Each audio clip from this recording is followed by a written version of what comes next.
Hello,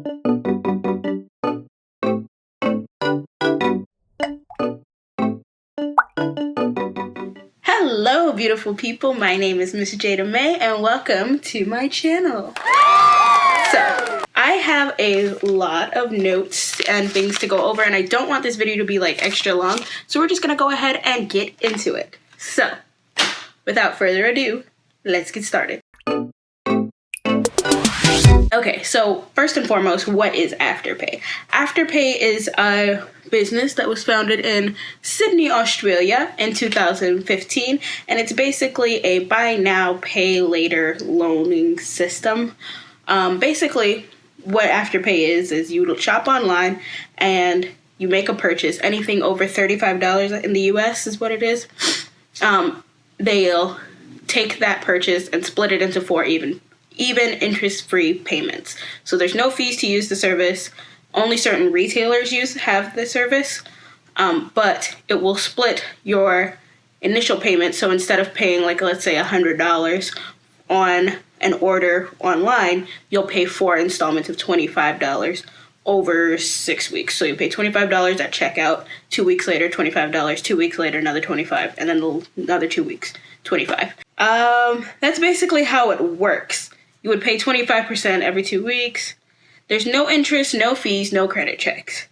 It's not a credit card, so there's no APR, there's no interest, upfront fees, there's only late fees. If you are late on a payment, so let's say 2 weeks comes by, you don't have that $25 and you're paying a week late or something, it's an $8 late charge, I believe. Yes, so there's only late fees if you fail to pay on time, and it's $8, which is not bad, but it does add up. If your payment is already like $30, that's $38, that's almost $40, you know, like that's $38, that's more than you were expecting to pay, that's more than you were wanting to pay. It adds up. There are no credit checks, so Afterpay doesn't do any credit checks before letting you use the service, but they do hold the right to report to the credit bureau. However, they only report negatively. So if you are using Afterpay and you're making all your payments on time, it's not going to count positively towards your credit. They'll only report if you are constantly raking up late fees, or if you're it's essentially a loan. If your loan goes into default, like you just stop paying on it altogether, they'll report that to the credit bureau. They do have a hardship policy. So a lot can happen in 6 weeks. You can lose your job, you can fall sick. So Afterpay does have a hardship policy. It's very vague. It's very, very vague, and it's handled case by case. Essentially, what it says online is they'll handle it case by case, and it only applies to things like losing your job or getting sick and not being able to work, things like that.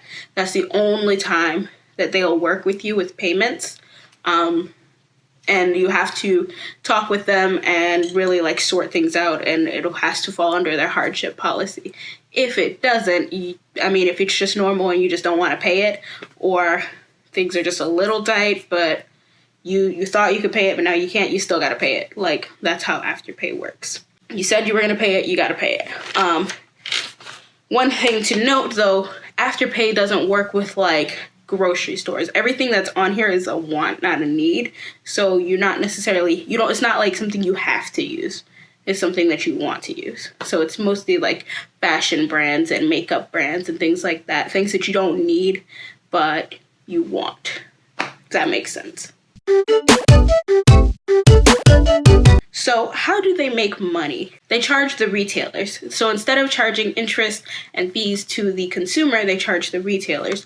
So I couldn't get a solid number, but from what my research said, it was probably around 4% is what they charge the retailers. So 4% of your purchase price. That's a little bit more than what a regular credit card would charge. A regular credit card charges anywhere between 2.23 and 2.5% of purchase price. So Afterpay charges a little bit more, but they have that advantage of saying we can bring more customers, and they have the numbers to prove it. Afterpay's market is mostly millennials, so they have that also in their corner. Like, hey, we can bring millennials to your business, which is something that a lot of businesses, it's a target market for a lot of businesses, and a lot of businesses just can't. I mean, millennials just don't have money like that, and so Afterpay gives them an option to still buy things that they want, but be able to pay them off in smaller. So you don't look at it as a $100 purchase, you look at it as 4 $25 purchases, which sounds a lot more doable. Is also another way they make money is off late fees. So they don't want you to pay your payments late. But in 2018, late fees accounted for 1/5 of the revenue of Afterpay in Australia, which is in only the first half of the year. So in the first half of the year, in 2015, late fees accounted for 1/5 of the revenue in Australia. That's a lot. That is a hell of a lot.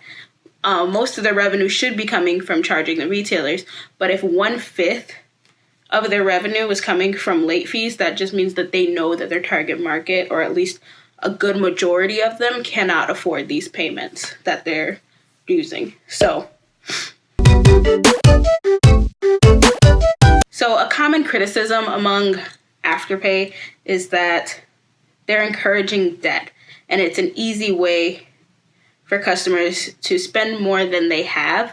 And I think that's 100% true. It's very easy for people to look at, their purchase, saying, oh, it's a $200 purchase, but even though they don't have $200 extra, they might have $50, and to them, it's like 4 $50 purchases instead of a $200 purchase, which is really what it is. And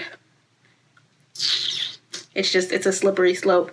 It's also that instant gratification. So you shop online as normal, you pay with Afterpay, you check out with Afterpay, or you pay with Afterpay, and then you get your stuff shipped to you as normal. So you get that instant gratification. You get the items, even though you haven't fully paid for it yet. Afterpay pays for it, and then you go back and pay them back, essentially. So the common criticism is that it encourages debt, and it is an easy way for people to spend more. That seems super easy. I mean, if you're going to get it either way, it's super easy to spend more money than you actually have if you're not being 100% careful. Essentially, another criticism is essentially that Afterpay is saying, put yourself into debt to get what you want, not what you need, but put yourself into debt to get what you want, instead of working and earning and saving for what you need. Instead, just put yourself into debt. You can get it today, and then we'll just pay it off later. And then there are people still who think that it's a decent option if you have a steady income and self-control.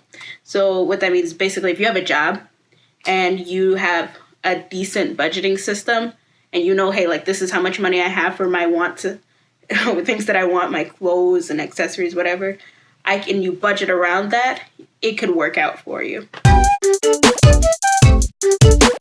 Overall, I give Afterpay a 3 out of 5 stars. The reason why is because of the easy payments. So Afterpay automatically can auto draft out of your account, so you don't even have to worry about it. You don't think about it. I've made a few purchases with Afterpay, and it just comes right out of the account. You don't have to worry about it at all. It's very accessible. Anyone who has a phone can download the app on your phone. You can do it from a computer. It really doesn't matter.